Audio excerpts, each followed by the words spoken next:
Gaya ng sinabi ko na God will be talking to us personally ngayong umaga na may mensahe ng Diyos sa bawat isa sa atin, tailor-made.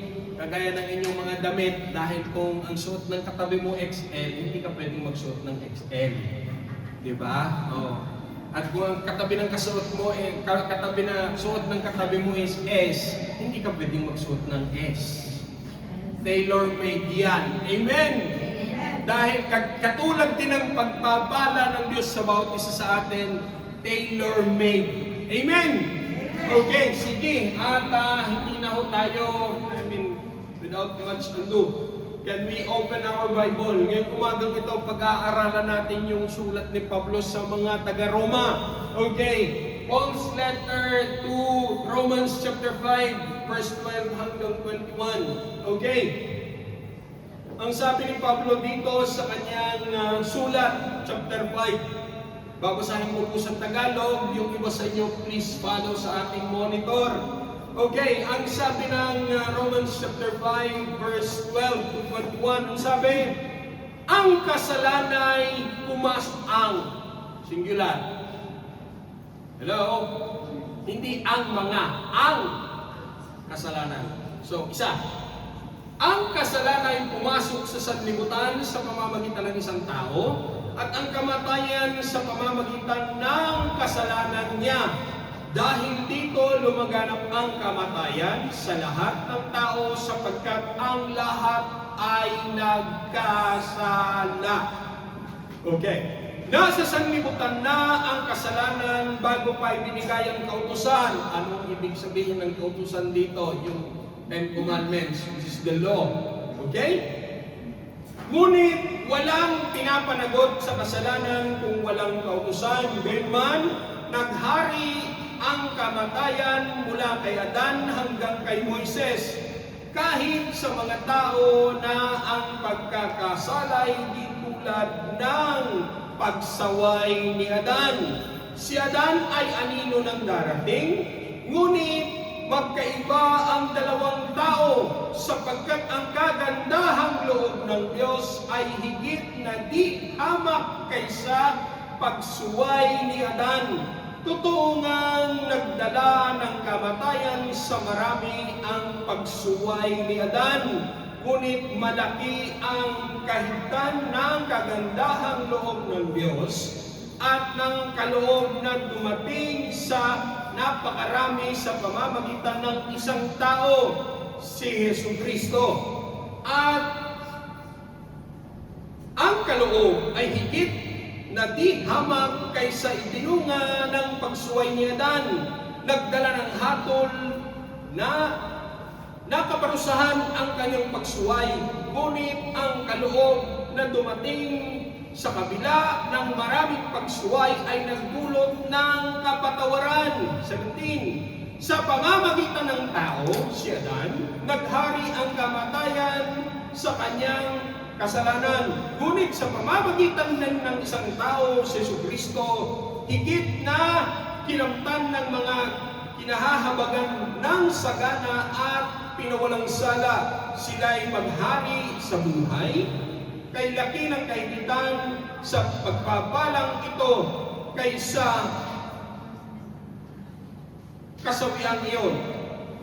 Kaya kung paano nagbubunga ng kaparusahan ang lahat ng kasalanan ng isang tao, ang pagkamatuwid naman ng isang tao ay nagdudulot ng kapatawaran at buhay sa lahat, sapagkat ang pagsuway ng isang tao ay marami ang naging makasalanan. Gayon din naman, marami ang napapawalang sala sa pagsunod ng isang tao. Verse 20, nang magkaroon ng kautusan, dumami ang paglabag, ngunit dumami man ang kasalanan, lalo namang sumasagana ang kagandahang loob ng Diyos. Kaya nga kung paano naghahari ang kasalanan sa pamamagitan ng kamatayan, gayon din naman maghahari ang kagandahang loob ng Diyos sa pamamagitan ng pagwawalang sala upang kamtan ang buhay na walang hanggan sa pamamagitan ng ating Panginoong Jesucristo. Okay, sige. Kasi expository type 2 tayo ngayong umaga. Pero bago natin talakayin yan, I would like to invite everyone, all eyes closed, heads bowed down, and we will pray for the guidance. Amang banal na makapangyarihan sa lahat, minsan pa sa pangalan ng anak na si Jesus, at sa kapangyarihan ng banal na Santong Espiritu, ikinatalaga namin siya mapagpalakamay ang pag-aaral ng iyong salita, Panginoon. Buksan niyo ang aming kaunawaan, ang aming kaisipan, ang aming mga spiritual na mata, ang aming mga spiritual na tainga, taingaan niyo, Lord God, tumimo mag-penetrate ang iyong salita sa aming mga buhay, at hindi lamang ito, Lord God, magkaroon ng instructional effect sa aming mga buhay, kundi magkaroon ng transformational effect sa bawat isa sa amin. Dahil tunay ang iyong salita'y makapangyarihan, Panginoon. At kami naniniwala at nananampalataya na iyong salita'y may kalagip na pagpapala, himala, kagalingan sa may mga sakit karamdaman, kapayapaan, O Lord God. Hallelujah! Sa lahat ng nagugulumihan at lalo tigay, Panginoon, ngayong umagang ito, mangusap ka sa bawat isa sa amin. Inaanyayahan namin naman ang pagkilos sa iyong banal na Santong Espiritu, maging inyong mabang likod, itago sa likod ng krus, hindi ang aking kailangang makita, bagkos ang iyong kadakilaan sa aming kalagitnaan. Salamat po, Ama, sa iyo ang iyong banal papanadugan lahat. Ito ay aming kalangin sa pangalan ni Jesus. Amen. Okay, now, kung kayo ho ang tatanungin ko, anong prefer ninyo? Okay, just to give a comparison. Sinong mas prefer ang Coke kaysa Pepsi? Hindi ako nagpupublicita, ha? Pero may prefer yung Coke kaysa sa Pepsi. Sino ang prefer ng Coke? Ayaw nyo ng Pepsi. O sige. Sino ang prefer ng Coke sa arancata? Fanta? Oh, yun. May kanya-kanya tayong preference, tama? Okay, yung may mga cellphone, sino ang prefer sa iPhone, sa Android? Ha? Sabi ng iba, Android, mas maganda ang iPhone. Okay. So, sino ho ang prefer sa Mac kaysa sa, I'm talking about computers. Sino ho ang mas prefer sa Mac, iMac, kaysa sa Lenovo? Mas prefer nyo iMac. Ganito, sa pag-aambing, sino ho gusto ng summer kaysa sa winter?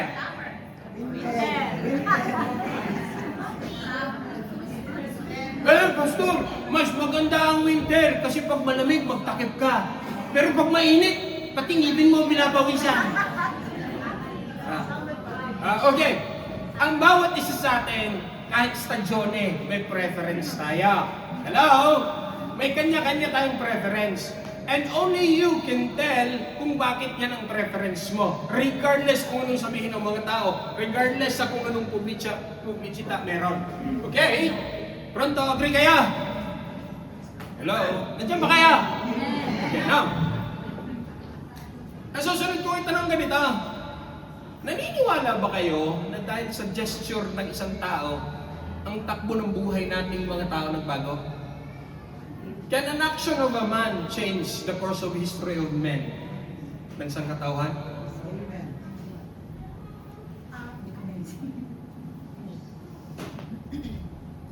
I have a blank stare. Okay.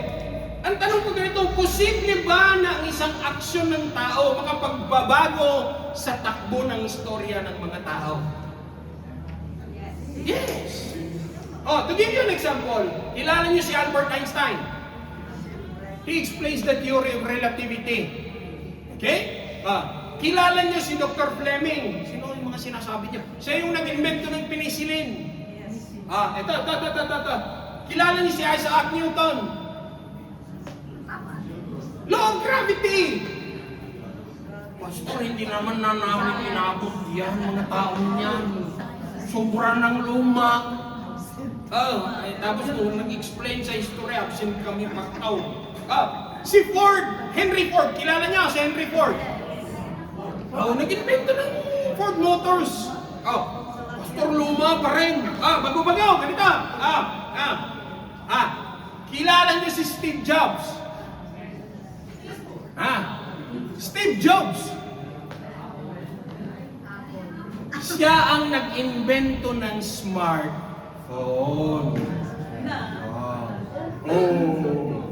Hello? Si Mark Zuckerberg. Kilala niyo? Eh. Pastor, kilala ko yung F na blue. Okay, kilala nyo, sila yung mga modern day ngayon. Ito. Kilala nyo si Yoshitada Minami. Sino yung pastor? Dahil, kaya ako binanggit yung pangalan na yan. Tayo mga Pilipino. At alam ko sa mga bahay ninyo may mga rice cooker kayo. Yung binanggit ko yan si Yoshitada Minami. Siya po ang nag-invento ng rice cooker. 1955. Ang mga anak natin sanay magsaing, hindi sa gatong uling. Sanay sila sa saing. Lagay ang bigas, hugasan, ilagay sa rice cooker, isaksak, pindot. Tapos pag naluto na, ayos na, luto na. Walang kahirap-hirap. Hindi kagaya sa panahon natin noon.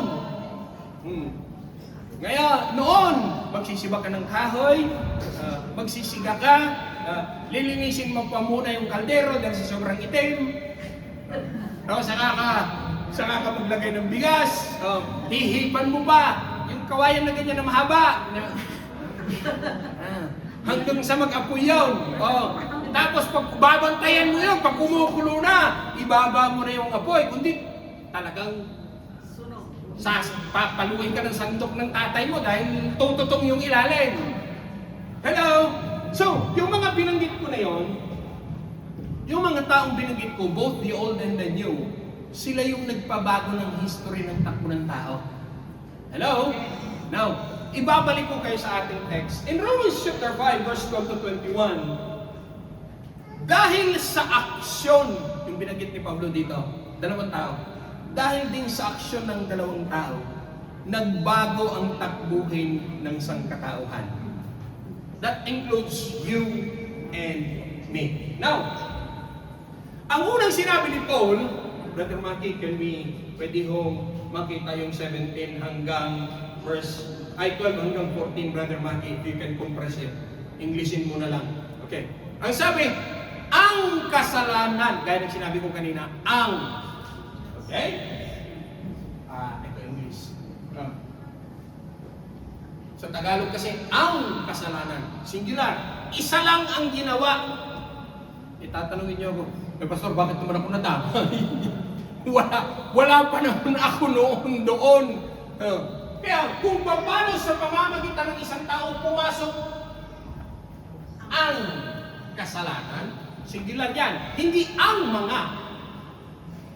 Kasi tingnan nyo, ang mga kasalanan, nag-ugat siya sa ang kasalanan.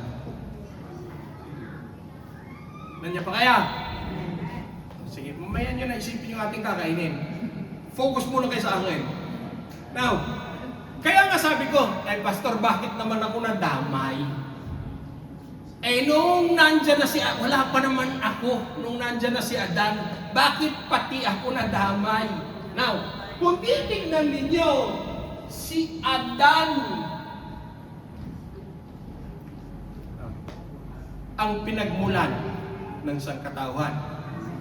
Kaya nga lahat tayo, ang sabi ng aklat ng Romans, lahat tayo may minanang kasalanan dahil sa kakagawan ni Adan. Now, ang bunga ng kasalanan, okay, Romans 6:23, and I will go there later. Okay, we will talk about kasalanan muna. Dahil sa ang root cause kung bakit nakapasok ang kasalanan sa sanlibutan. Dahil, anong ginawa ni Adan? Kinain niya ang bunga ng mangustin. Baka may naniwala pa dyan. Okay, ang sinabi po ng Biblia, ang bunga ng kaalaman ng masama at mabuti. Ang Genesis chapter 2:17 na sinabi ng Lord, surely if you will eat the fruit of the knowledge of good and evil, you will die. Okay? Pronto? Kaya lang dun sa Genesis chapter 2:17, hindi sinabi ng Lord, you will die right away. Hello? Ang sabi ng Lord, you will surely die. Sige. Bibigyan ko kayo ng sampul ha. Forsa. Okay. Pinitas ko yung dahon sa rose. Ano sa tingin nyo sa dahon? Mabubuhay, mamamatay? Verde pa eh. Ha? Green pa eh. Di ba ang manifestation ng dahon na patay na? Tuluyin na hulog. Ano ang kulay ng patay na dahon? Ito. Patay na siya, buhay pa. Ang dahon actually, may buhay pa sa loob niya. Pronto? But sooner, these leaves tatlo, will turn into brown. Okay? Kasi bakit? Napitas na siya mula sa sanga. Ang sabi ng Lord in Genesis 2:17, if you will eat, kung kakanin mo, ay alam natin ang kwento, kinain na nila. Pero hindi sinabi ng Lord na pag kinain mo, so ito mamamatay ka na, magkukulaps ka na agad. Hindi sinabi ng Lord ng gano'n. You will die. They died that very day nang nabuksan ng kanilang isipan matapos nilang kanin ang bunga ng masama at mabuti. Gaya ng ginawa ko sa dahong ito, na-istaka sila mula sa sanga. They slowly start to die, not physically. To give a concrete word, they slowly start to age. AGE. Kasi sa totoo lang, dinisign ng Diyos ang tao, hindi naman talaga para mamatay ang tao because man is an eternal being. Ang nakikita ninyong dinadamitan nyo ng Armani, ng Gucci, ng Versace, nasa labas yan, ang totoong tao na sa loob. Ito nakikita nyo ngayon nagsasalita sa inyo sa labas, sa harapan ninyo, sisignan lang, luwad. Hello? Kaya nung sinabi ng Lord, if you will eat the fruit, you will die. Ang namatay sa kanila, spiritual muna. At kagaya ng dahong ito, because ang sabi ng Lord, you will die, it doesn't only refer to physical death, because physical death comes after. The word die there means separation. Maiistaka ka sa presence ng Lord. Kaya alam natin, later nga, inalis na sila sa Garden of Eden. Tapos, nung matapos na silang nakakain, anong nangyari sa kanila? Nagtago na sila. Bakit? Anong sabi ng Diyos? Nasaan na kayo? Sabi ni Adan, nandito po kami. Sabi ni Diyos, bakit kayo nagtatago? Hubad po kami. Kasi nabuksan na ang kanilang mata sa masama at mabuti, nakita na nila ang katotohanan. But on that very moment, their spirit starts to die. At marami sa atin, ang alam natin ang tao, dalawa lang, kaluluwa at katawan. Ang totoo, ang tao, tatlo, spirit, soul, and body. We didn't have that moment to know about the human spirit dahil lahat tayo may minanang kasalanan. Nung sumuway si Adan at kinain niya ang bunga, automatically ang kanyang espiritu namatay. Kaya lahat tayo na ating ninunong si Adan, lahat ng pinanganak after Adan, subitong pagkapanganak, patay ang espiritu. At dito ko idadagdag yung word na born again. John 3:3, unless a man be born again. Ano hong dapat i-born again doon? Ang spirit na namatay. Sa pagtanggap kay Jesus bilang Panginoon at sariling tagapagligtas. Born again is not a religion. Born again is not a religious word either. It is a biblical term used by Jesus. Yung kinausap niya si Nicodemus, unless a man be born again, he cannot enter the kingdom of the... Hindi sinabing, unless a man be born again, he can enter into religion. No! Pronto? Kaya tingnan nyo, hindi malis sa atin Tayong lahat. Ako I lost my father 7 years ago. Kaya pag may namatay na mahal natin sa buhay, tingnan nyo, nagluluksa tayo. Mahirap tanggapin sa ating loob na may namatay. Alam nyo kung bakit? Dahil hindi tayo sanay pagdating sa kamatayan because we were made. By the way, ang tao hindi created, ha? Made. Hello? Because we were made. Man is made not to die. Kaya pag may namatay, nagluluksa tayo, nagbababang luksa, nagkukurenta, nag-iisang taon, hirap pa rin natin tanggapin, hirap tayo makaget over. Because we were not really born to grieve. Nandiyan pa kaya? Hello? Now, kaya nung kinain ni Adan ang bunga, Pastor, si Eva naman ang unang kumain eh. O alam ko, si Eva ang unang kumain. Pero si Adan ang kinausap ng Diyos. Huwag mong kakain. Genesis chapter 2:17, ang kausap ng Diyos, si Adan. Sino unang nilikha? Si Adan, si Eva? Si Adan. O, anong meron si Adan, si Eva? Anong wala kay Adan at kay Eva meron tayo? Biyanan. Kasi sila yung unang nilikha ng Diyos. Natural, wala pa silang biyanan. Tama nga naman. Wala ka rin silang biyanan. Tama? Oh. Now, kaya tayo, sinabi ko, may minana tayong kasalanan dahil ang ating ninuno sa katauhan ni Adan. Now, ano ang bunga ng kasalanan? Kamatayan. Ang kasalanan na tinutukoy ay ang paglabag ni Adan sa kakaisang utos ng Diyos. Pastor, alam pala ng Diyos na lalabag si Adan. Bakit niya hinayaan? May mga nagtanong mo sa akin dyan. Kasi alam nyo, nung nilikha tayo, nilikha ako at ikaw ng Diyos, hindi ka nilikha ng Diyos na robot, na susi. Nilikha tayo ng Diyos, nilakip sa ating pagkatao ang malayang pagpapasya. That's the freedom of will. Kaya nga nag-abiso ang Lord huwag niyong kakanin. Hello? Nandiyan pa kaya? Pronto? Now, nakapasok ngayon ang kasalanan at ang bunga ng kasalanan, kamatayan. Ay sabi niyo sa akin, Pastor, ang tao hindi namamatay. Ang namamatay sa tao is the physical body.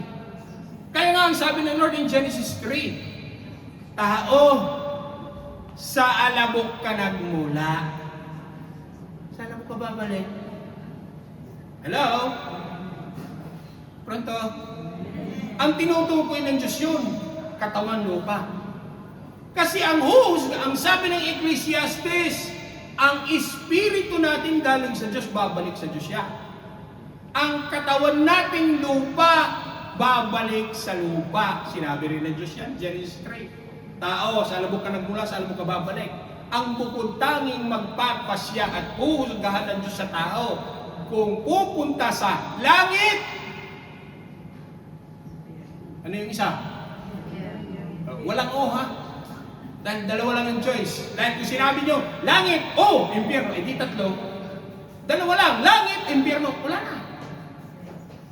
Kasi lahat tayo, yamang may minana tayong kasalanan, ang patutunguhan nating lahat dapat.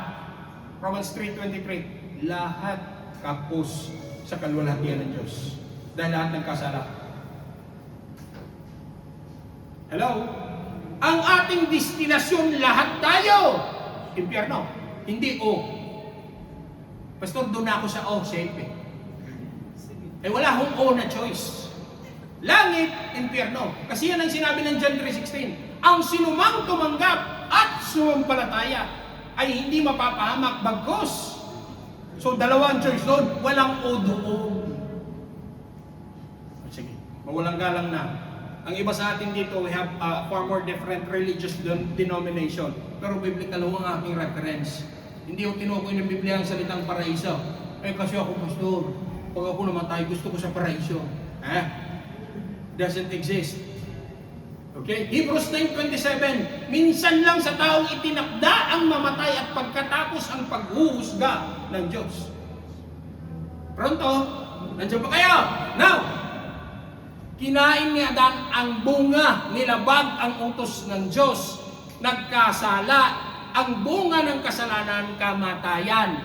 Pronto, now, ang huhusgahan ng Diyos sa tao, kaluluwa. Yun yung sinasabi kong hindi namamatay na part ng tao.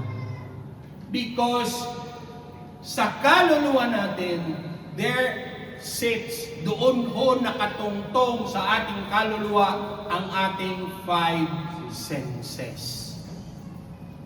Doon ho nakatungtong sa ating kaluluwa ang ating freedom of will.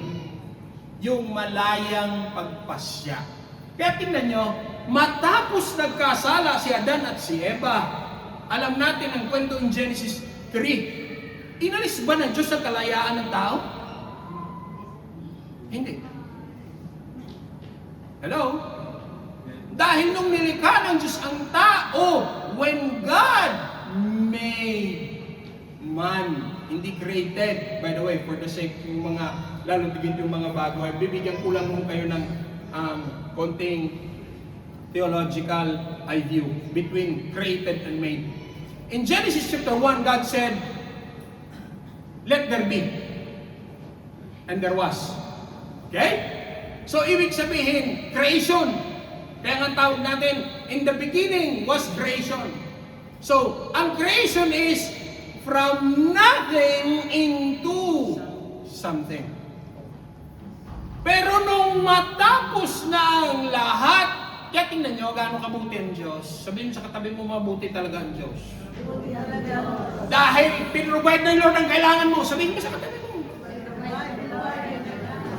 Pinrovide muna ng Diyos ang pangangailangan natin bago nilikhain ng Diyos ang tao.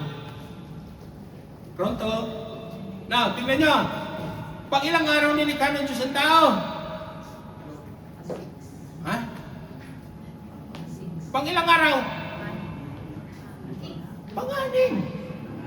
On the sixth day, when everything was provided, and God said, let us make. Bakit us made? Kasi may kasama si Lord. Tatlo sila. Father, Son, the Holy Spirit. Kaya ang sabi, ang word na ginamit, let us make. Ano ang kaibahan ng created from made? Created, sinabi ko kanina, from nothing into something. Ang made, dahil ang Diyos, bago nagkaroon ng tao, anong kinuha ng Diyos? Puti, clay. Tapos, He breathed life sa clay. Kaya ang tao, hindi created, made. Because the word made is from something into something. Hello? Pronto? Nandiyan pa kaya? Itong mikroponong hawak ko, is this made or created? Ha? Made. Because this was from something into something. May mga electric wire, kung titignan sa loob, may battery, may magnet dito. So, from something, binuo siya, na-create siya into something at naging mikropono. Hello? Sabihin mo sa katabi mo, kaya ikaw, espesyal kang nilikha ng Diyos. You were made specially by God. Hello? Kaya yung katabi mo, huwag mong nilalanglang yan. Nilikha ng Diyos yan, espesyal yan. Tapos nilalanglang mo. Okay, now, ang sabi ni Pablo, kasi si Pablo huwag, kasi Pastor, siya lang naman, huwag mong nilalang yan. Mahalaga yan sa harapan ng Diyos. Kaya huwag mong nilalang. Nilalang mo pag wala kang kailangan. Pag may kailangan ka, ano? Ha? Siya lang naman, kasi wala kang kailangan. Pag may kailangan ka na ngayon, ano? Ha? Nagbabagong tukoy niya dahil may kailangan kayo. Okay, now, verse 12 to 14 ang sabi, ang bunga, the sin that resulted to death.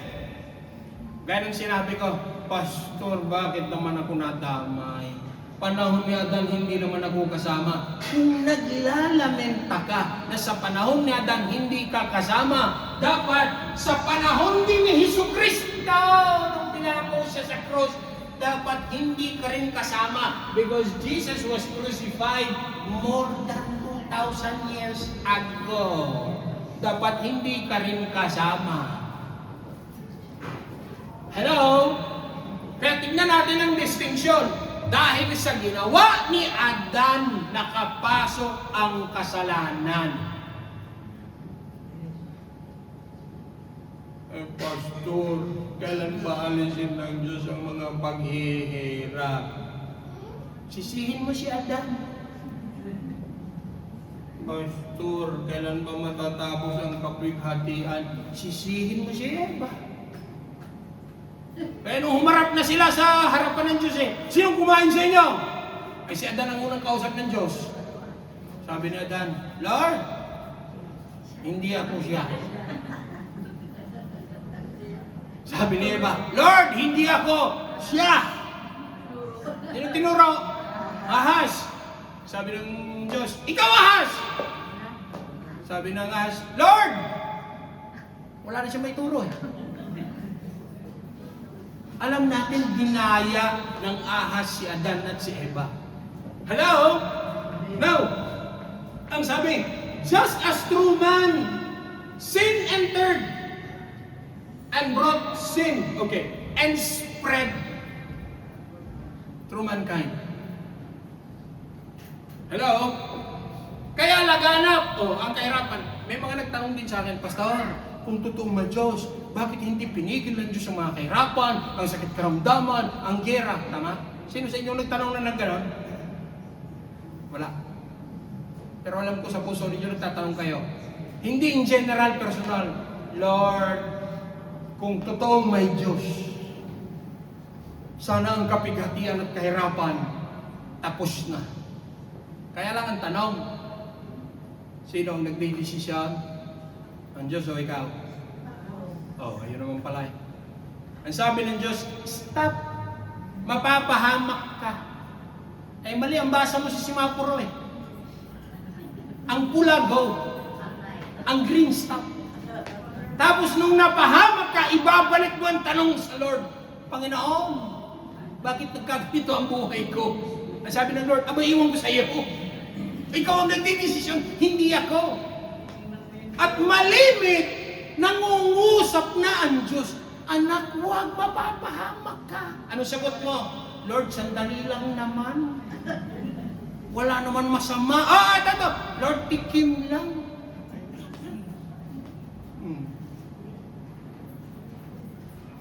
Ay, pang-aliw lang naman ito. Kapatid, pang-aliw lang. Tapos, nung nagising ka isang araw, anong tawag na? Bisyo na. Tapos, mahirap ka nang lumabas. Bakit? Cycle na siya. Yang bisyong yan, naging parte na ng buhay mo. Hinahanap na ngayon ng kamay mo yung ginagano.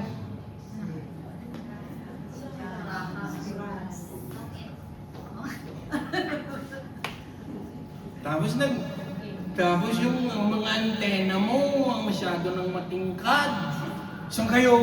Linggo ngayon. Saan kayo? Mamaya pagkatapos ng ting magkainan, saan kayo magpupulong? Saan kayo maglalatag ng mesa? Sasama ako sa inyo.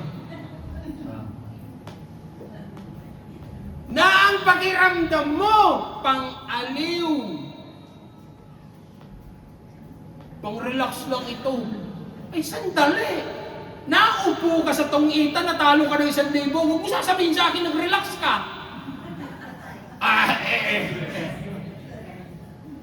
Ako, naalala ko because my father is that ganyan nangangating kamay nung pag hindi naghahawak ng pitsas yun Pag hindi, sasabihin yung pangaliw lang ho ito. Tapos pag tayo mo, talo ka na ng 1,000, iwan pang passport pati sa journal mo. Ngayon sabihin mo sa akin, pangaliw ba yan? Hindi, sakit ng ulo yan. Pastor, isang baso lang. Ano lang ba yung isang baso? Pang-aliw lang yan, pangalis ng problema. Ay napasobra. Dahil ang Pilipino, hindi talaga kontento sa siya. Hanggat may laman ang bote na yan, hindi yan titigil. Di uwi ka ngayon, susuray-suray, linggaw, ng gabi, pagising mo Lunes ng umaga, mag-i-impress ka pala singkaw. Ang Uber ngayon, sakit ng ulo. Diyos ko po, hirap magtrabaho, susuray-suray ka ba? Kapo, tarde ka pa pumasok. Sabihin mo ngayon sa akin kung pangaliw yan. I mean, I'm not against that because it's your choice. Kaya lang, tanong ko, sabihin mo ngayon sa akin, kung nakakapabuti sa'yo o nakakapasama. See? Tapos sasabihin niyo sa akin, hindi kasi, nature ko na to eh. No. Kaya nga ako, pastor, sa January talaga. Talaga. Ang aking New Year's resolution, 1 kilometro. Talagang mangangako na ako, January 2027. Tapos, January 2027. Pumasok ngayon, February 2027. Balik ko rin si dati. Ano na bago? Wala. Dahil ang bawat isa sa atin, walang kakayanang baguhin ang ating sarili. Bakit? Dahil in-nature na natin ang kasalanan. Mga nanay, palakpakan ng Lord sa buhay ng mga nanay dito. Mga nanay, pati tatay, parents, hindi nyo naman tinuruan ng mga... Sino dito nag-graduate sa college, sa university ng pagsisinungaling? Sino nag-graduate dito sa College of Pandaraya? Wala! Mga anak natin, kahit hindi mo turuan yan. Pronto? Maliit na bata, 3 taon. Hindi mo naman tinuruan maging madamot. O, kahapon narinig ko eh. Mio! Bakit tinuruan mo ba maging madamot ang anak mo? Hindi. Bakit? Human nature yan. May minana sa loob niyan. Kaya kahit anong pilit mo sa sarili mong baguhin, hindi mo kaya baguhin ang sarili mo. Bakit? Lumalabas yung true nature mo sa loob. Ay, ganito. Sino ho mga 40 years na dito sa Italia, taas ang kamay? 35. 30 years na sa Italia. Oh, praise the Lord. 30 years na sa Italia. Ay, kayo, wala. Not-counted kayo. Dito kayo pinanganak eh. Oh, sila. Oh, ito mga anak natin. Ito. Pinanganak sila sa Italia. Capito? Si tinati cresciuto qua. Pero voi tutti mangiariso? Ready? Ikaw, naka-Italian passport ka. Pero hindi mo matatanggi. Mataas pa rin ang ilong mo, nakatihaya nga lang. Hindi mo matatanggi yan, Pilipin. You by nature. Pastor, kasi ako pag umaga talagang brioche kape lang sa Italia. Pag uwi mo ng Pilipinas, hindi mo may tatanggi sa sarili mo, naghahanap ka ng sinangag at pritong daing na bangaw. Bakit? Pilipino ka by nature, lalabas yan. And whether you like it or not, pati sa mga anak natin, adobo pa rin ang paborito mong ulam. Hello! Bakit? You are Filipino by nature. Hindi nangangahulog ang nasa Italia ka ng 30 years. Yung kulturang pagiging Pilipino, binura mo. Hindi. Na-civilize lang tayo ng maigi. Bakit? Dati naman sa Pilipinas, wala akong pakialam ay pag minuguya ka, naglalakad ka sa kalsada. Basura! Sa Pilipinas kahit saan? Tama? Kung nasa Italia ka, you learn to that. You do things how things are made here. Natuto ka. Kaya yung dating pagkakain ng kindi. Nung dumating ka dito, naghahanap ka na espat sa turang, tatapunan mo ng basura. Napalitan yung kinugalian mong pangit. Gumanda ngayon. Kaya pag uwi ka ng Pilipinas, lalo din mga anak natin, pupunta sila sa talipapa sa wet market sa Cubao. May itim ang sege. Ayaw nila. Kakita ng langaw.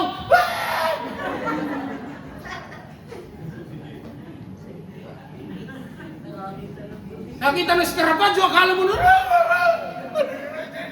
Scarabaggio, ganyan kalit. Akala ko, noon, tanda ko yung mga anak, inuwi sa Pilipinas eh. Pag hindi, dahil ayaw nila ng pagkain Pilipino, hindi ka kakain, nakita mo yan. Yung toko. Paggabi, pag hindi mo kinaya, tatalon sa ulo mo yan. Ay, kawawang bata, kumakain. Kasi whether we like it or not, kahit gano'ng katagal na nirahan sa Italia, hindi mo malis, lumalabas ang Filipino nature. Ganon din tayo. Kahit Christian, maging ako. Christian o hindi, pastor o hindi, lahat tayo hanggang ngayon nagkakasala. Kaya lang, hindi nakasalanan ng naghahari. Pronto, takot ka, pero hindi natakot ang naghahari. Dahan-dahang inaalis ka ng Diyos mula sa tanikala ng bisyo. Ako minsan, may kumumpronta sa akin, Pastor, ikaw pastor ka. Sa akin, bakit kayo, mga pastor ng born again, lagi nyo sinasabi, bawal ang manigarilyo? Sabi ko, Brad, hindi ko sinasabi yan. Eh, kayo, basta born again, bawal daw manigarilyo. Sabi ko, sige, ganito na lang. Dahil hindi ko siya makumbitsing. Sabi ko, hindi naman ho. Sinabi na, basahin niyo ang Bible. Mula Genesis hanggang Revelation. Wala naman sinabi ko itong bawal manigarilyo eh. Sabi ko sa kanya, ganito na lang Brad, para makumbins kita. Pahiram ng sigarilyo mo. Oo, ito. Sabi ko, ano nakalagay? Smoking kills. Sabi ko, kailangan pa ba na isang pastor para sabihan kayo ng paninigarilyo nakakamatay? See? Sinisikap natin baguhin yung ating sarili. Kung hindi rin lang sa tulong, habag, awa at biyaya ng Diyos, sabihin mo sa katabi mo, walang magbabago sa iyo. Ang bukod tangi magbabago lang, waistline. Maniwala kayo at hindi. Amen. Kaya sabi ng Romans 3:10, there is no one righteous, wala ni isa man ang makatarungan sa harapan ng Diyos. Dahil ang sabi ng Romans 3:23, lahat tayo kapos sa kalwalatian ng Diyos. But the good news is this. Okay. Ang paglabag, anong pinalit ng Diyos? The gift of salvation. Now, i-discuss natin itong dalawa ha. Okay. Pakibalik ulit, Brother Maki, yung ating verse. Okay. Sige, yung sunod, 14. Okay. Dumating ang kautusan. Now, i-discuss ko muna yan. Dumating ang kautusan, ngunit hindi binilang ang kasalanan. Wala pa namang kautusan eh. So, before the Ten Commandments arise, ang mga tao nagkakasala na. Kaya lang hindi masasabing kasalanan. Wala namang basihan eh. Pilipinas ulit. Pader na puti, malinis. Umihi. Grabe yung mga pastor, umihi talaga. Umihi! Tapos sasabihin siya, uy, bakit ka umihi dyan? Wala namang bawal eh. Sa tingin nyo ang umihi sa isang pader na malinis, bawal o hindi? Ha? Bawal. Pero sinabi nung umihi, wala naman nakasulat eh. Alam mo, bawal. Ginawa mo. Pero dahil walang nakasulat, bawal umihi dito, hindi mo. Wala akong nalalabang. Pero hindi niya napansin. Yung pader na kalaki-laki nakasulat, bawal umihi dito. Sa lahat ng lugar yun ang pinaka mapanghi. Nakalagay, bawal magtapon ng basura. Nilagyan na nga, bawal magtapon ng basura sa baba ng tambak ang basura.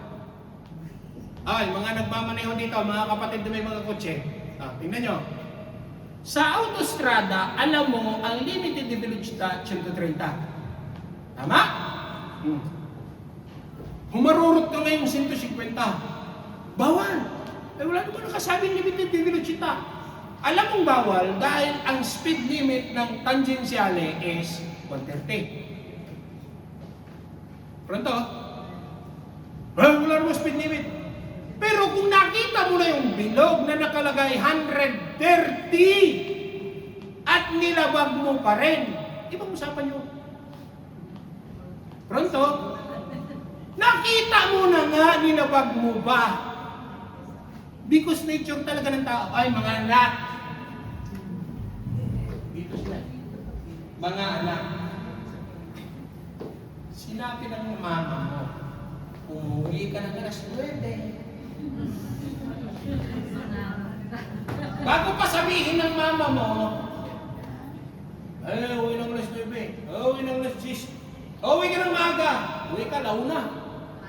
Sabi na naman, launa! Yung mama, sinabi mo, uwi ako ng maaga. Maaga, launa. Yun, kumuna. Nag-iba na ang paningin. Sabi ng mama, bukas makalawa. Mula sa araw na ito, alas 9, nasa bahay ka na dapat. Kung nilabag mo pa rin, away na yan. Gulo na yan sa loob ng bahay. Nilabag mo eh. Noong una, okay lang. Kasi hindi specific eh. Walang rules. Ngayong may rules na, pag nilabag mo, alam mo. Kayo hindi nyo naranasan. Yung mga oldies katulad ka, oldies. Yung mga young at heart na katulad ka, makakuha ka sa isang pasway. At pag hindi ka na uwi, dalawa yan! O dito. O dito. O singit. Ang matatanda nung kapanahunan, no written rules. Kasi noon, sa panahon namin mga anak, makuha ka sa tingin.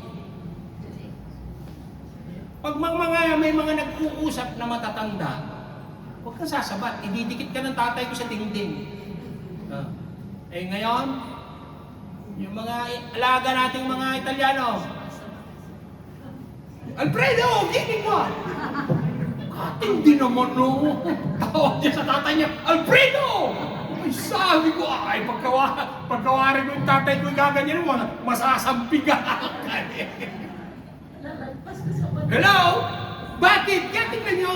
Why? Because before, sa atin, the rule was not clearly stated. Pero may rule. Pag nag-uusap ang matanda, ay, bawal dumaan sa gitna. Pag nag-uusap ang mga matatanda, ay, kumat umalis-alis ka dyan. Hello? Kaya tandaan nyo yung mga kaugalian sa atin. Oh, noon, sino nakaabot itong panahon? Yung mga linswala, naka-armerol pa yan nasa armadyo. Paglalabas ang bisita, saka yan ilalabas. Oh. Kaya pati yung bisita, hirap magkumot, pakiramdam niya, ang kumot niya plywood eh. Tuwid na tuwid yun, naka-armerol yun. Oh. Yung mga anak nanonood, kakain na. Ay, mga anak, tabi muna kayo, paunahin ang bisita. Anong hinain? Naka, inihaw na bangaws. Ayan. Kain. Ay, mga bata nanonood, hindi pa nakakain, nanonood sa bintana. Kumain na nga ng bisita. Maya-maya, sumigaw nga na, Inay! Binaligtad na! Anong binaligtad? Yung pala, binaligtad ng bangaws. Because yan ang ating kinagisnan. Tama? Pero tingnan nyo, ang sabi, yung pagsuway nagbunga ng kasalanan at ang kasalanan nagbunga uli ng kamatayan. Pero ang gift ng Lord sa pamamagitan ni Jesucristo, ano? Buhay na walang hanggan. Luke 6:23. Ang dala ni Adan kasalanan, subalit ang kaloob ng Diyos sa pamamagitan ni Jesucristo, buhay na walang hanggan. Now, ganito. Ang sabi sa English, Brother Maki. Luke 6:23. Okay. Ang sabi doon,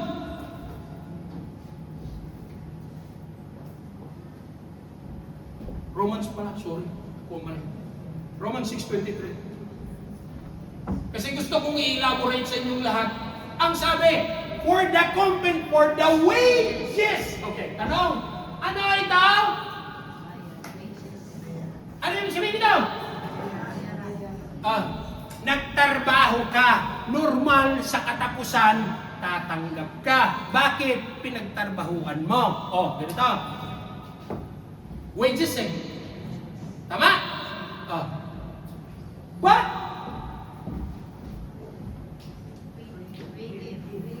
Bigyan natin ng distinction ang wages at ang free gift.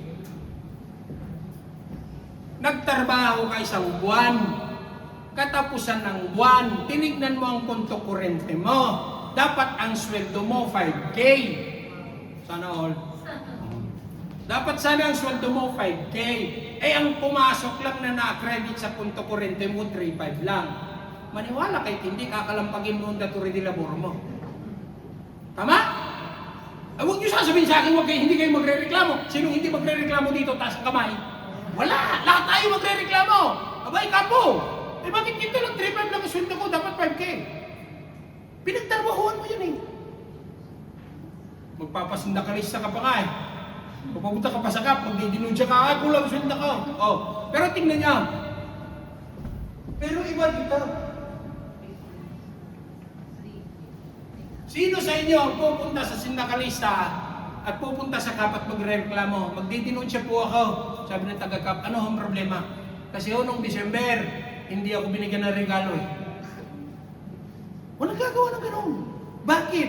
Ang gift, nakadepende yan sa kung sino ang magre-regalo. Pronto? At kung sino ang re-regaluhan niya. Tama ba eh? Oh. Tapos, sabi ng kasister mo, Sister, alam mo, bless na bless ako sa iyo. Ito, re-regaluhan kita ha.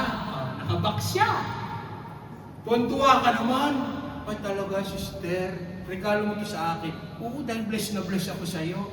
Nung sinilip ko yung karton, nako, may mansanas bagang nakamarka doon sa box. Wow. Talaga akin to. Oo. Tapos nung inabot mo na, sabi ng sister mo, pag nakaluwag-luwag ka na, bayaran mo lang ha. Nandiyan ang resibo sa loob. Pwede ba yung gano'n? Pwede ba yung gano'n? Hindi. Bakit mo ituturing na regalo kung maghihintay ka ng kapalit? Ito ang problema natin sa kulturang Pilipino. Sa Italiano, non esiste. Alam niyo yung credit inside? Hindi niyo alam. Alam niyo yung credit inside? Bakit ka gagawa ng isang pabor? O sige, bigay ko na sa'yo yan. Tapos, sa uli mong katapusan ha, bayaran mo pag makaluwag ka. Ay, hindi regalo yun, hindi bigay yun. Kasi ang rule ganito, ang bigay, ang hiram, isinasahuli. Tama? Ang regalo ng Diyos, ano? Buhay na walang hanggan sa pamamagitan nino, Yesu Kristo. Kung si Adan ginamit ni Satanas para makapasok ang kasalanan na nagresulta sa kamatayan nating lahat, si Yesu Kristo umasok sa sanlibutan. Anong regalo ni Yesu Kristo?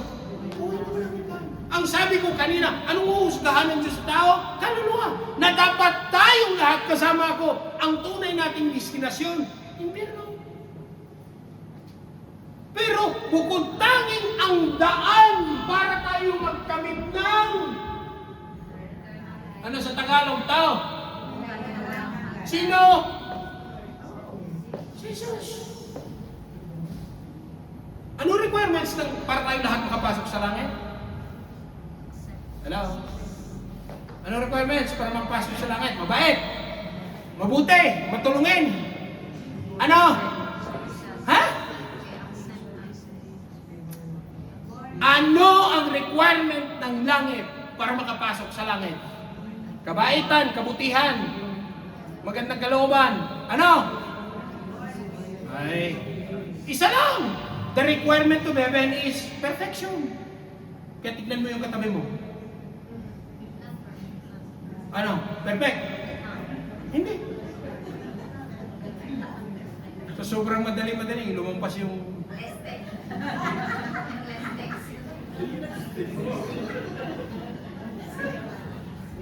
Paano mo? Kasi tumatakbo ang sasakyan. Saka mo ibababa yung sunscreen. Kasi may sa amin niyang pastor. Hala, sige! Tumatakbo ang sasakyan. Kaya pag preno ng marito. Pati yung kukula ang kilig. Lumampas. Pwede mo naman gawin sa bahay, bakit mo sa kutsi kasi gagawin? Nananakbo ang sasakyan. Tapos sasabihin mo sa marito mo, hinay-hinay ka lang diyan. Ay talaga naman. Sadya. Ha?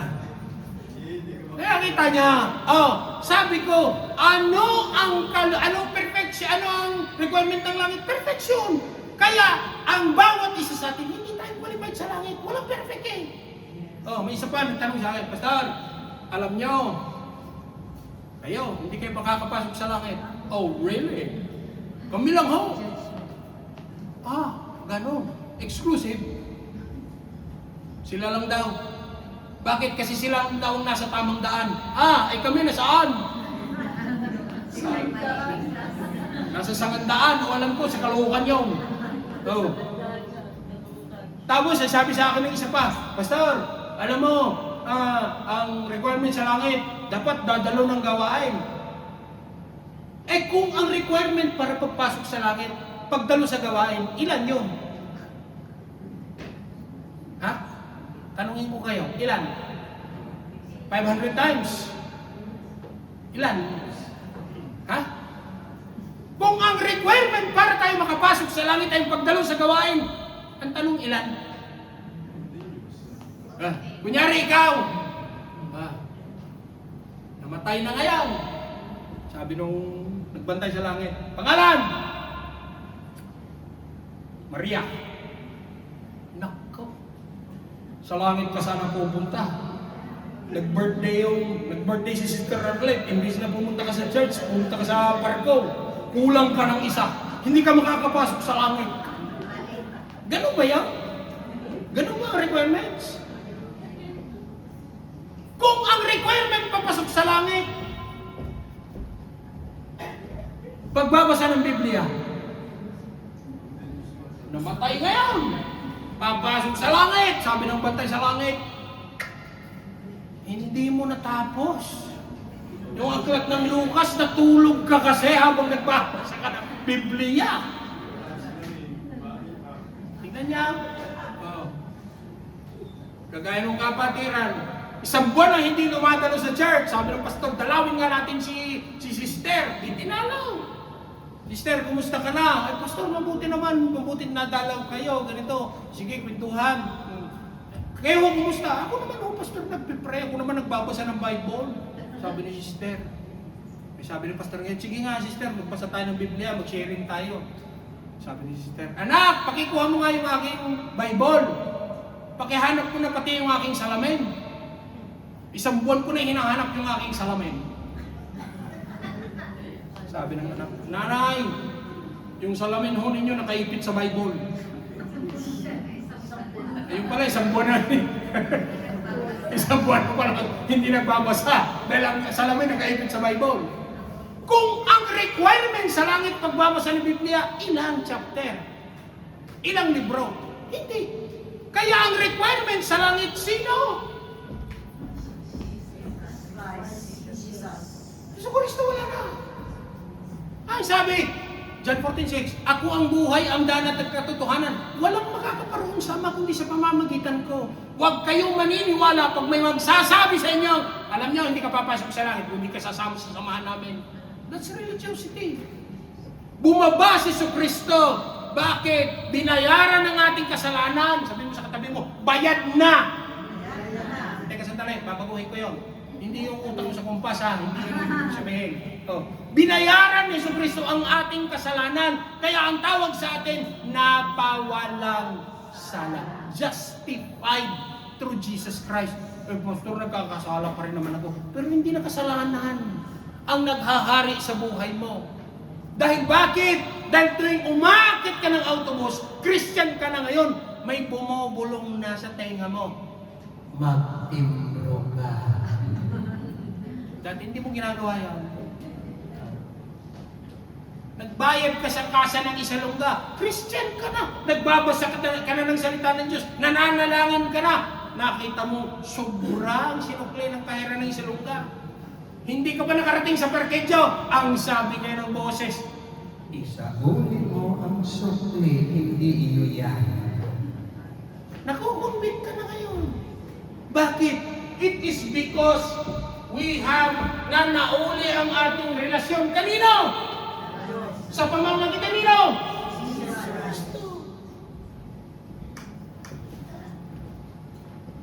Ang pagbabasa ng Biblia, bunga ng relasyon natin sa Diyos sa pamamagitan ng Kristo. Ang pananalangin, bunga. Kasi hindi pwedeng tatanggapin mo si Kristo, manumbalik ang iyong relasyon sa Diyos, na walang mabuting nangyayari sa buhay mo.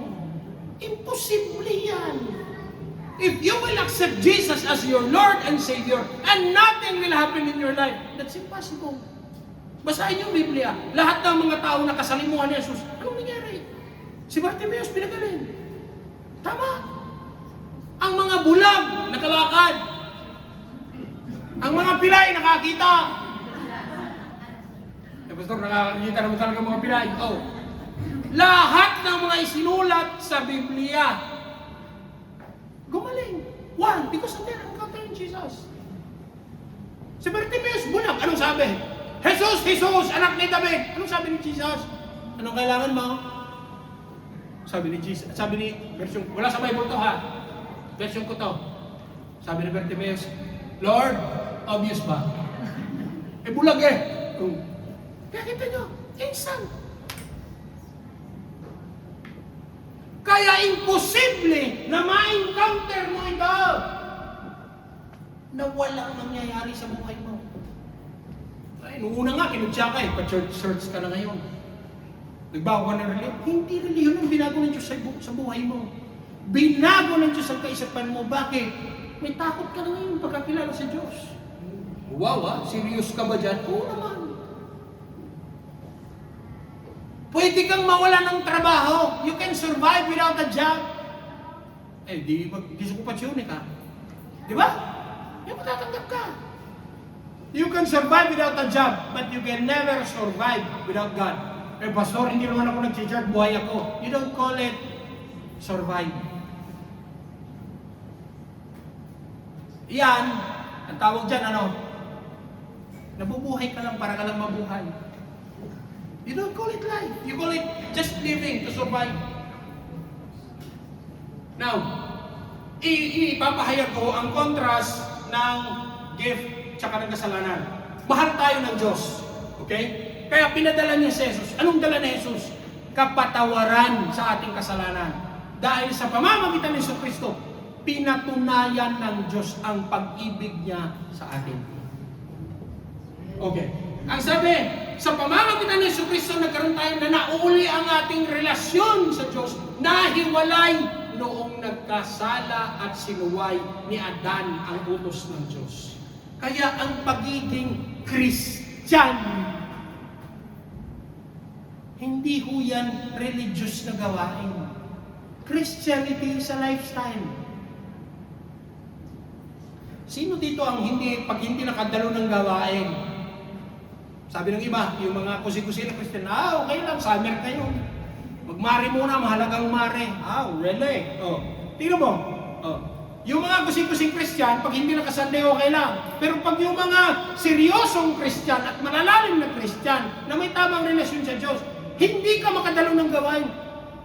Di ba parang may kulang? Tanong. Sinong mahilig magkape dito pagising sa umaga taas ang kamay? Taas ang kamay! Wala tayo. Hindi ba nangyayari dahil tarde ka nang nagising? Hindi ka na nakapagkape. Sa bar na lang ako. Pagbaba mo sa metro dahil Agosto, nakalagay kartelo, Chiuso per ferie. Kamot ka na ngayon. Sa bahay, hindi ako nakapagkape dito sa bar. Inaasahan ko magkakape ako. Sa bahay na lang ng amo, wala naman tao. Doon ka ngayon magkakape. Pero kita mo, ramdam mo parang hindi kumpleto ang araw mo kung hindi ka nakapagkape. Bakit? Huwag niyo sasabihin sa akin, kararating niyo ng Italyana, hinig agad kayo ng kape ng Italyano. Ay, sa tapang nun eh. Sabi, Pastor, sa amin sa Batangas, mas matapang ng kape. Hindi. Kung ang kapeng Batangas nanununtaw, ang kapeng Italyano nanghahabol ng itak. Sa tapang. Tama? But you get used to it. Why? It becomes your lifestyle. Kaya pag hindi ka nakapagkape, hinahanap ng katawan mo. Ganon din ang pagiging Christian eh. Kung hindi ka nakapagbasa ng Biblia, hindi ka nakapag-pray, hinahanap ng katawan mo. Tanong. Walang turuan ha. Walang turuan. Seryosong tanong. Sinong hindi naligo kaninong umaga? Talaga, tinignan mo ba yung katabi mo? Tingnan mo. Mamaya pag uwi ko maliligo ako. Wala naman namimilit sa'yo maligo ka, hindi. Tama? Tinutukan ka ba ng barel? Hindi. Tinutukan ka ng kultelo, maligo ka? Hindi. Wala naman namimilit sa'yo maliligo ka, hindi. Pero dahil parte siya ng buhay mo, sabihin mo sa katabi mo, dahil parte ng buhay mo. Sa iyo, gusto mo maliligo ka. Iwan ko tayo magka naman Pilipino. Meno 5 gradi, inverno. Shhh! Kaya gusto pa dyan la ducha. Tingnan mo ba niyo, Pilipino, naliligo. Meno 5 yun. Kasi bakit? Parte ng kultura natin. Meron naman dyan, sasakay sa autobus. Diyos ko po,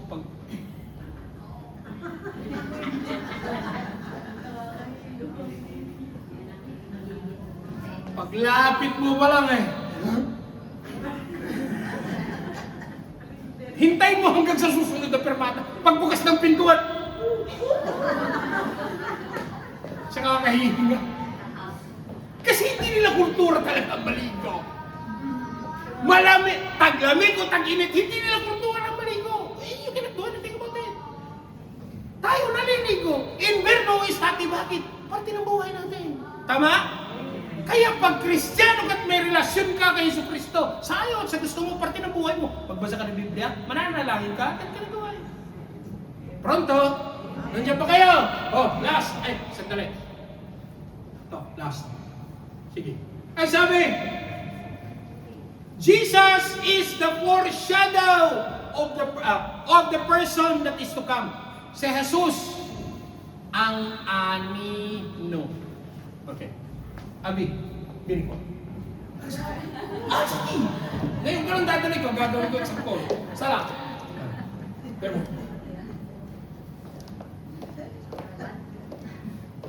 nakikita niyo anino niya? Nakikita niyo anino niya, hindi? Hindi po. Medyo.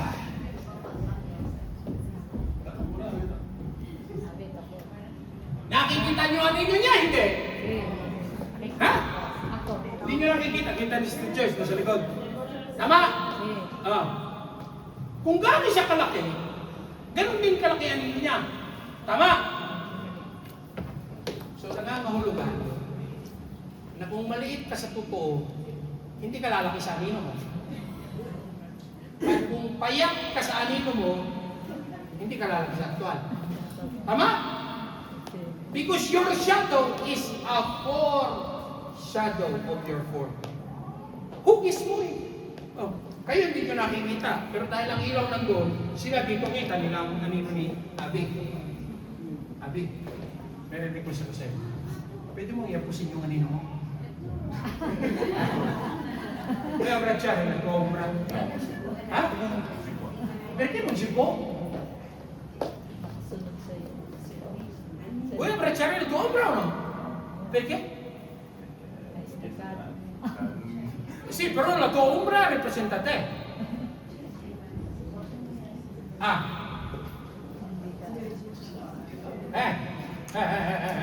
Gugutumin ko ngayong umaga. Tinanong ko siya, pwede ba yakapin ang sarili niyang anino? Kaya tatanungin ko, pwede niya yakapin, hindi? Hindi. Bakit? Sarili niya anino. Kung asawang babae, pwede niyo yakapin yung asawa niyo lalaki? Oo, hindi. Mga nanay, pwede niyo yakapin sarili niyong anak? Oo. Pero bakit si Abi sarili niyang anino, hindi niya pwede yakapin? Kanya naman yun eh.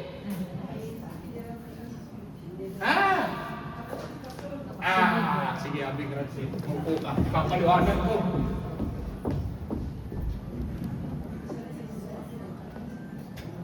Because why? Ang shadow forma. Ang substance ng shadow, si Abby. Kaya hindi niya pwedeng yakapin. Dahil bakit? Umbra lang siya. Ang totoong siya, nakatayo. Ang totoong nagkasala, si Adan. Ang parating, si Yesu Cristo. Hindi pwedeng yakapin ni Adan si Yesu Cristo. Bakit? Parating pa lang. Kaya tingnan niyo, anong hindi pwedeng ihiwalay sa buhay mo? Anino mo? Hanggat naglalakad ka, kasama mo. Tama! Ay, mag-reflect ha. Mamaya paglabas nyo dyan, batik ka ng araw, tingnan mo kanino mo. Tapos tanungin mo, bakit ka susunod-sunod sa akin? See? Because Jesus is the foreshadow to come. And because of Jesus, yung substance ng ating kasalanan, nabura yun. Kaya sabihin mo sa katabi mo, ganyan ka kamahal ng Diyos. Amen? Kaya alin sa kanilang dalawa ang much greater? Si Adan o si Jesus? Si Jesus. Why? Kung si Adan ang dahilan nakapasok ang kasalanan, si Jesucristo ang dahilan, mapawalan sana tayong lahat. Kaya ang tatanggapin natin, hindi really, yung hindi naman sinabi ng Biblia eh. May kasandali, sino na ba ako dito? Si Jesucristo. Sinabi niya, ako ang daan ng buhay at katotohanan. Hindi really, ano napasok, ang napako dito. Kaya ngayong umaga, babaliin ng Diyos yung concept natin na, hindi kailangan umatin na kunin. No.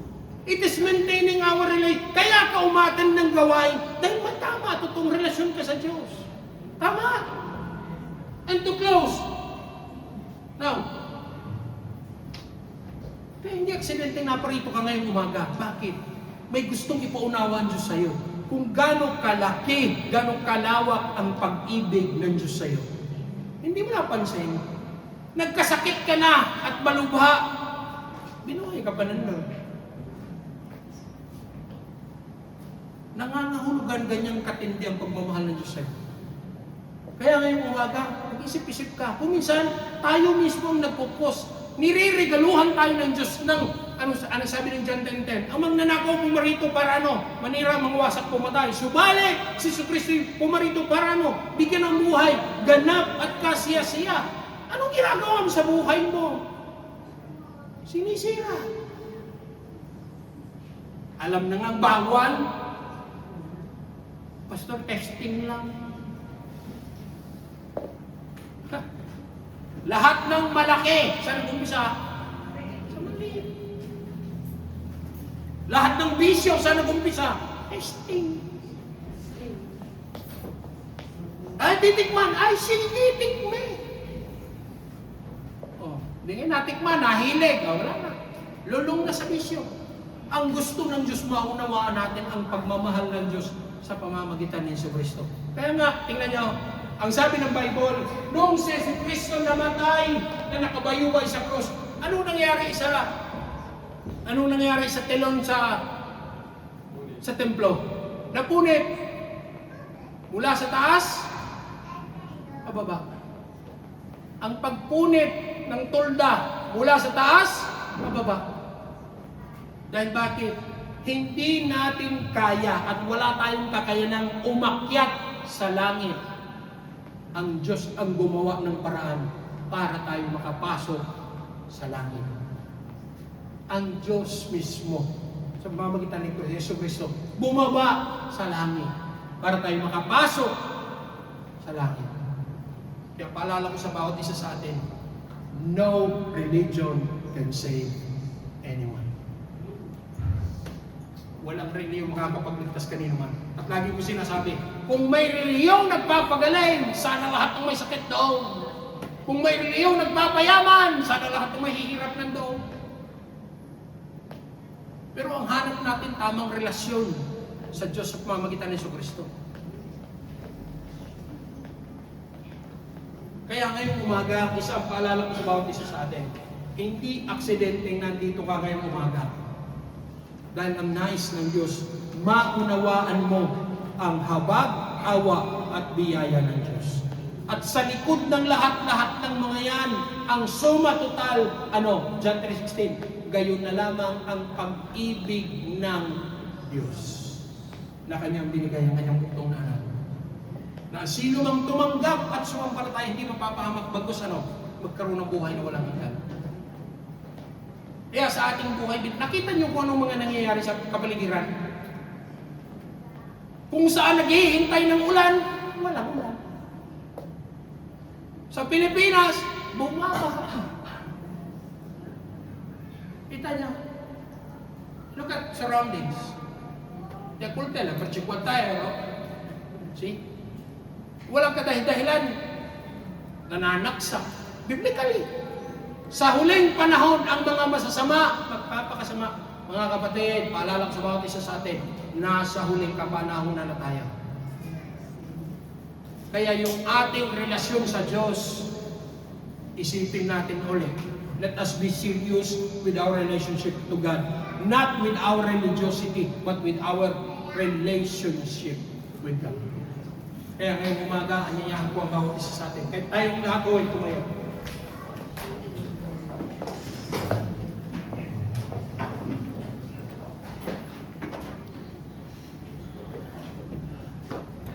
Okay.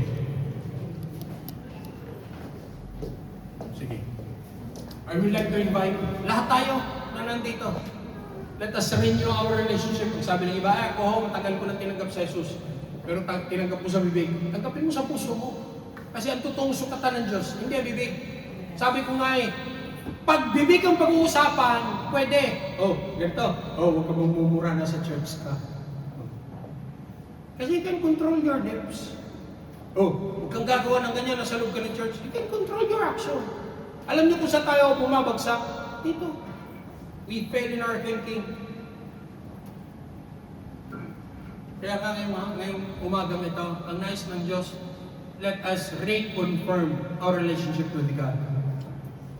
Ang sabi ng binasa natin sa sulat ni Pablo, sa pamamagitan ng isang tao nakapasok ang kasalanan, nagbunga ng kamatayan, kaya lahat ng tao namamatay.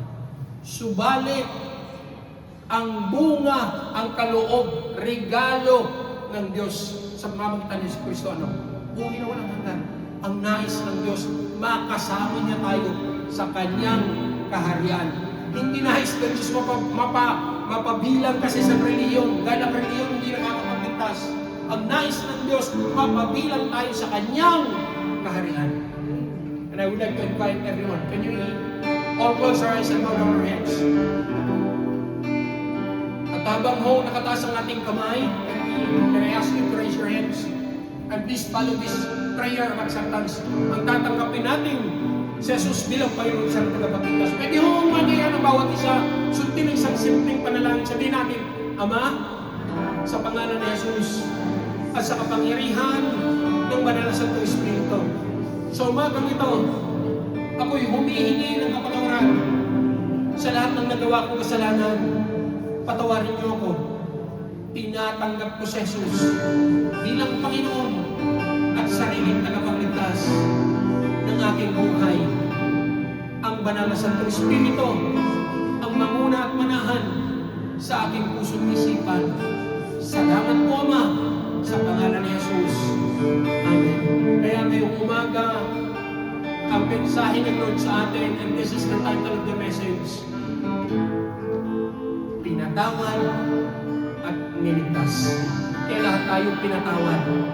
Hindi lang pinatawad, niligtas. Hallelujah. Sige ho, manatili tayo can we all close our eyes? Just dwell in the presence of God. At sa umaga ito, kung may personal na